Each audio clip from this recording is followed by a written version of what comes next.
Bismillahirrahmanirrahim. Assalamualaikum warahmatullahi wabarakatuh. Kali ini kita ada di pertemuan ke-11 ya, untuk mata kuliah asesmen matematika dengan materi interpretasi hasil asesmen, umpan balik dan tindak lanjut hasil asesmen dalam pembelajaran matematika.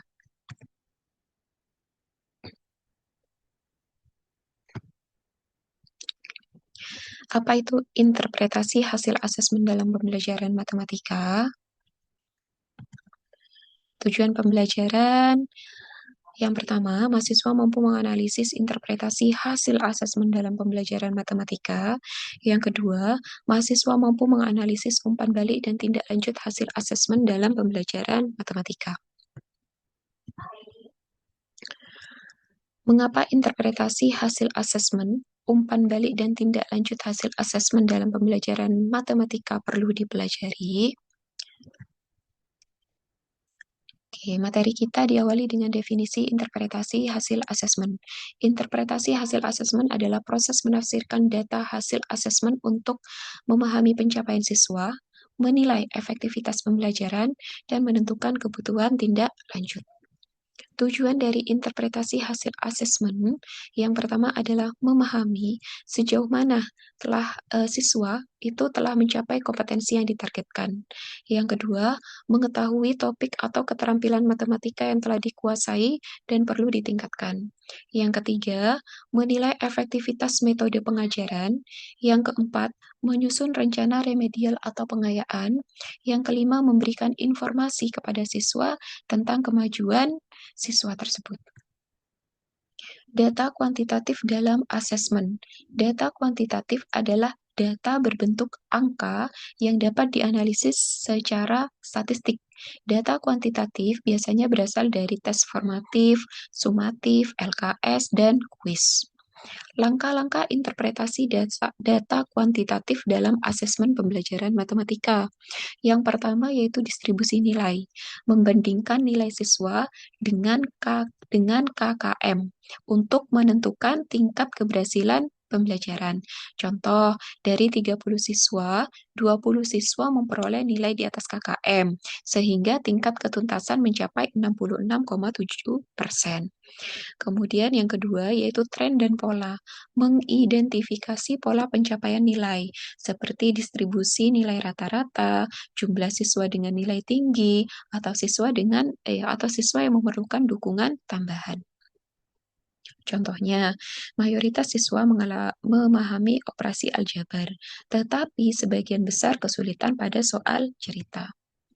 Yang ketiga, perbandingan antar kelas. Jadi, membandingkan hasil asesmen antar kelompok siswa, seperti kelas yang berbeda, untuk mengevaluasi perbedaan dalam hasil belajar. Kemudian yang keempat yaitu analisis statistik. Menggunakan statistik deskriptif seperti mean, median, modus, dan standar deviasi untuk menggambarkan data. Contoh interpretasi data kuantitatif dalam asesmen pembelajaran matematika.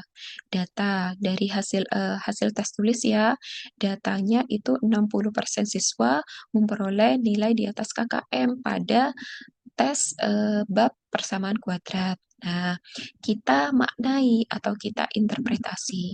Jadi, sebagian besar siswa telah memahami materi, tetapi diperlukan pengayaan untuk siswa yang sudah mahir dan pembelajaran remedial untuk 40% siswa yang belum mencapai KKM. Kemudian, distribusi nilai. Misalkan dari distribusi nilai, didapat data rata-rata nilai adalah 75 dengan standar deviasi 10. Nah, kita maknai atau kita interpretasi bahwa variasi nilai menunjukkan perbedaan pemahaman yang signifikan antara siswa. Strategi pengajaran tambahan mungkin diperlukan untuk meratakan pencapaian. Data kualitatif dalam asesmen. Data kualitatif adalah data non-numerik yang dihasilkan dari pengamatan wawancara, diskusi, diskusi kelompok, atau catatan anekdot. Dalam pembelajaran matematika, data kualitatif itu dapat mencakup respon siswa selama diskusi di kelas, observasi guru terhadap strategi siswa dalam menyelesaikan masalah, dan refleksi tertulis siswa tentang pembelajaran siswa itu. Langkah-langkah interpretasi data kualitatif dalam asesmen. Yang pertama, kategorisasi data. Jadi mengelompokkan data observasi, wawancara, atau portofolio berdasarkan tema atau indikator tertentu. Contohnya, observasi menunjukkan bahwa siswa dengan keterlibatan tinggi dalam diskusi kelompok cenderung mencapai nilai lebih baik. Identifikasi tren non-numerik menemukan pola perilaku atau pemahaman siswa yang tidak tercermin dalam nilai kuantitatif. Contoh, siswa merasa lebih nyaman belajar dengan alat peraga visual dibanding dengan metode ceramah. Interpretasi naratif menafsirkan hasil wawancara atau catatan observasi untuk memahami konteks pembelajaran. Contohnya, siswa yang kesulitan dengan konsep pecahan mungkin memerlukan lebih banyak contoh konkret. Contoh interpretasi data kualitatif dalam asesmen pembelajaran matematika, distribusi diskusi kelompok. Data siswa aktif berdiskusi tetapi beberapa kesulitan menjelaskan konsep mereka. Interpretasinya, keterampilan komunikasi matematis masih perlu ditingkatkan melalui latihan presentasi atau diskusi lebih terstruktur. Wawancara siswa. Diperoleh data, sebagian siswa merasa materi trigonometri sulit dipahami karena kurangnya ilustrasi visual. Interpretasi, guru dapat menggunakan pendekatan berbasis alat peraga atau aplikasi teknologi untuk membantu siswa memahami konsep trigonometri. Kemudian umpan balik hasil asesmen. Umpan balik adalah informasi yang diperoleh eh, kepada siswa, mohon maaf, umpan balik adalah informasi yang diberikan kepada siswa atau pihak terkait berdasarkan hasil asesmen dengan tujuan membantu siswa memahami capaian belajar mereka dan memperbaiki kinerja. Prinsip umpan balik yaitu spesifik, konstruktif, segera, dan berorientasi pada kemajuan. Jenis-jenis umpan balik hasil asesmen. Yang pertama, umpan balik lisan, diberikan langsung selama proses pembelajaran atau diskusi. Kemudian, umpan balik tertulis, diberikan melalui komentar pada tugas atau laporan. Umpan balik individu, ditujukan secara personal kepada siswa. Dan umpan balik kelompok, diberikan kepada kelompok belajar atau seluruh kelas. Tindak lanjut hasil asesmen. Tindak lanjut adalah langkah-langkah yang dirancang berdasarkan hasil asesmen untuk memperbaiki pembelajaran siswa. Tindak lanjut dilakukan setelah umpan balik diberikan dan bertujuan untuk mengatasi kesenjangan belajar serta mendukung pencapaian tujuan pembelajaran. Jenis-jenis tindak lanjut hasil asesmen. Yang pertama, remedial. Remedial ditujukan untuk siswa yang belum mencapai kompetensi yang diharapkan. Kemudian, pengayaan ditujukan untuk siswa yang sudah menguasai materi dan membutuhkan tantangan tambahan. Kemudian, perubahan metode pembelajaran. Jadi, guru mengadaptasi strategi pembelajaran berdasarkan hasil asesmen. Yang terakhir yaitu latihan tambahan, memberikan soal latihan tambahan untuk memperkuat pemahaman siswa. Contoh penerapan umpan balik dan tindak lanjut hasil asesmen dalam pembelajaran matematika.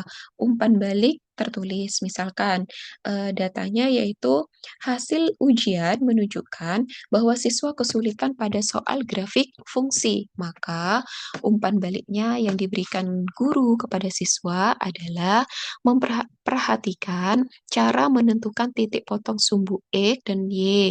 Pelajari kembali konsep dasar menggambar grafik fungsi. Dan tindak lanjutnya, guru memberikan sesi tambahan untuk menggambar grafik fungsi dengan menggunakan perangkat lunak, misalkan seperti GeoGebra. Umpan balik lisan.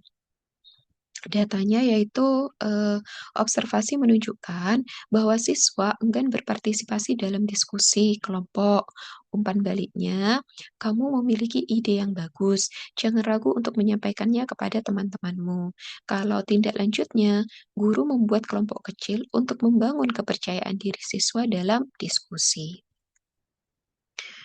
Aktivitas kita kali ini masih tetap dengan studi kasus. Silakan dibagi menjadi 3 kelompok.